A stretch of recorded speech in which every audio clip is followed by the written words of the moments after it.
Hi everyone, welcome back to this YouTube channel, True Dreams with Lady T. Is your sister, your friend, is your girl. If this is your first time you just did then get post for YouTube or you did watch, you never subscribe, please hit the subscribe button, click the notification bell so you can watch more of our videos, or you could just do any type of video for you. Thank you, and God bless you. So today we want to talk about this video, na correction video. I want correct. You get one video where I make news. Now I carry the video. Now news I foresee for Italian news, where they talk say two Nigeria boys they force their walking stick for one girl body, that arrow word. You understand?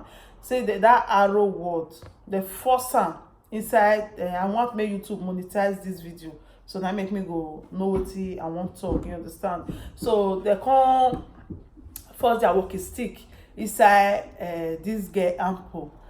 Two boys. The news carry a few months ago. I talk about her and many people talk about her. So that make me say, okay, since me talk about her and many people talk about her, so me I want correct my own again, because when news carry her, news still can correct their own again. And as I sit here for news, now say me go see correct my own again, because the girl lie. This thing happen for Brozano for Italy, where the girl come dey cry for under bridge.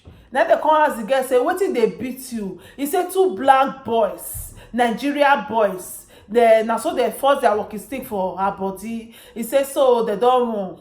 Na so they come carry this girl go hospital. They come do not say nothing like this abroad, you know, that they control. If na Africa this thing for happen, that stigma go dey for these two guys body. But as e be say na Europe here e for happen, so they correct am. You understand? So these two guys, they can't trace these two guys when this lady they describe, they can't arrest these two guys. You understand? And because Brozano for Italy, now one Italian city, when we say they not too like black for that city.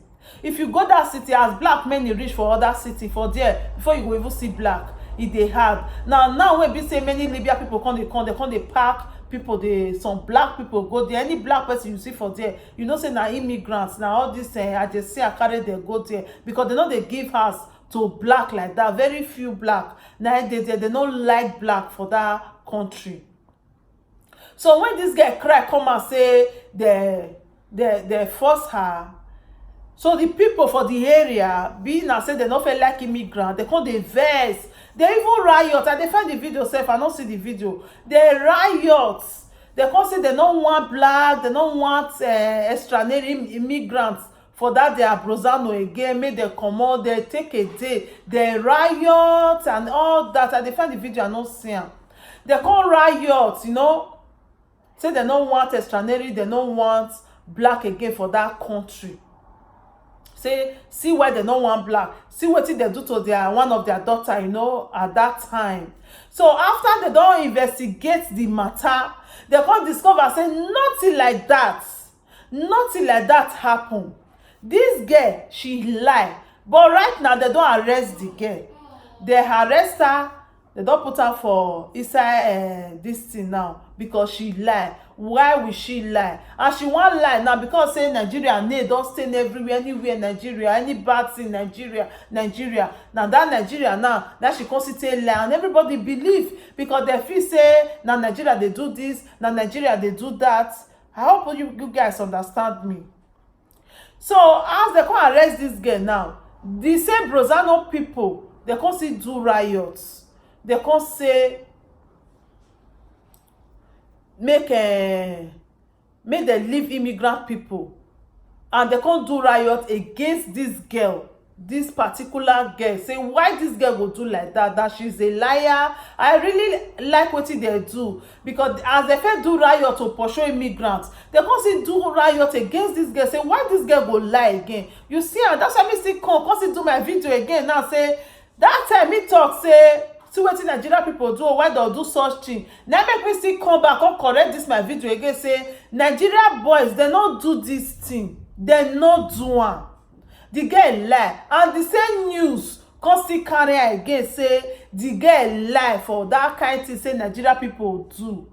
That's why e good make person dey get good name, dey do good, because the day when you no go do, na you don first come and say na una first dey do this kind thing. Exactly wetin happen to we Nigerians na be this. But I still thank God say the law still come hold this girl, say with their investigation, say no be this Nigerian guys, no be the one. So they don release the Nigerian guys, and Brozano now they dey okay with immigrants. Before, if they see immigrants, go be like say make they carry cutlass or make they carry wood pursue them.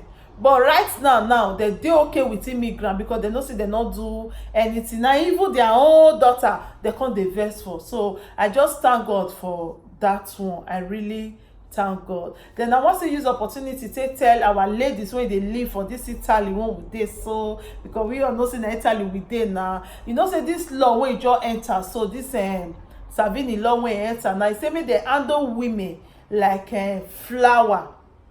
So e say make they handle women like flower. I say we need respect. Yes, I really like that law when e put. E say any man when touch his wife, they go collect the documents, they go deport am back home. And the law really dey happen. Any woman now just report her husband, say see wetin he do am, before they go even ask question or wan write anything down, they don first collect document for the man hand. Now when they don investigate the matter, come see say the matter na matter wey be say dem fit your resolve, dem go give the man document back. If not be the one go resolve, straight after they don arrest am, dem go deport am.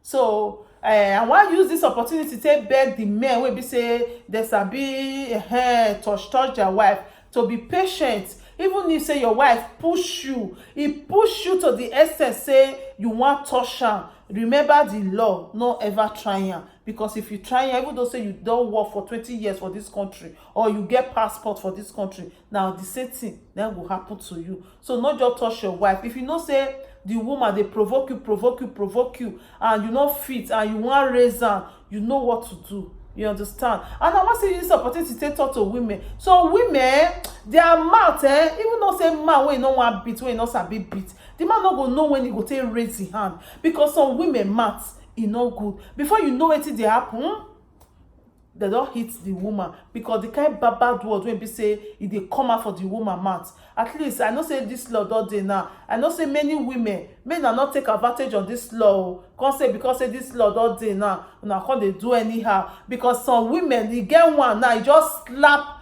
a man wetin he never do before. E dey provoke the man, make the man touch am, e slap am. Which reaction you want from that man? The man also carry a bag, he comot for house, he say the relationship e don finish. Now she come still dey beg, say abeg o, this and this. Na the best thing to do, because if you say make you slap the woman back, now police come, na wahala. So as you just carry your bag comot, say the relationship don finish, make you go dey find man wey go dey slap dey go. You understand? He still get one now, say he clap hand follow him husband reach train station. He dey push the man, dey curse am baba curse, clap hand follow am reach station. All those kind things dey provoke man. You understand?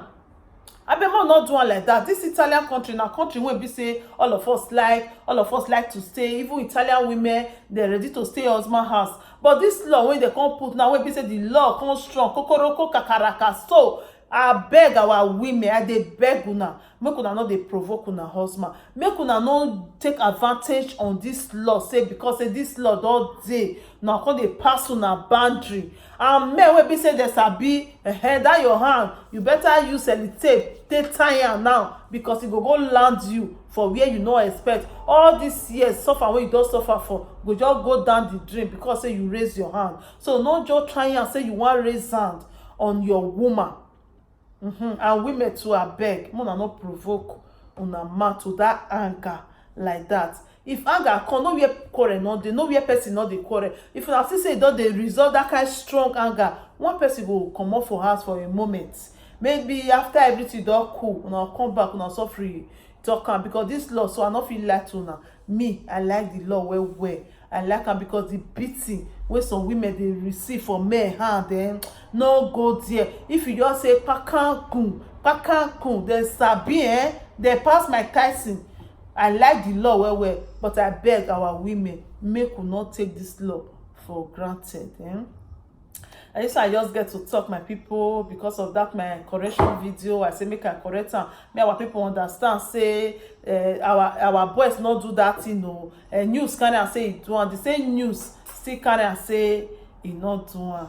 So thank you so much, thank you. I go put the video of the news again so that una go see am. The time wey dem take carry am say Nigeria see wetin dem do. I go just attach the video for here small, make una just watch am. Abeg, if you dey Italian country, do wetin you know say dem dey do. No put am for total, no do wetin be say e go come lead you for trouble, you know. Stay away for trouble as everybody dey do. And even me too, I dey try my best. I'm not saying I'm perfect, I still dey try my best. Nobody is perfect in this world. So thank you so much, my people.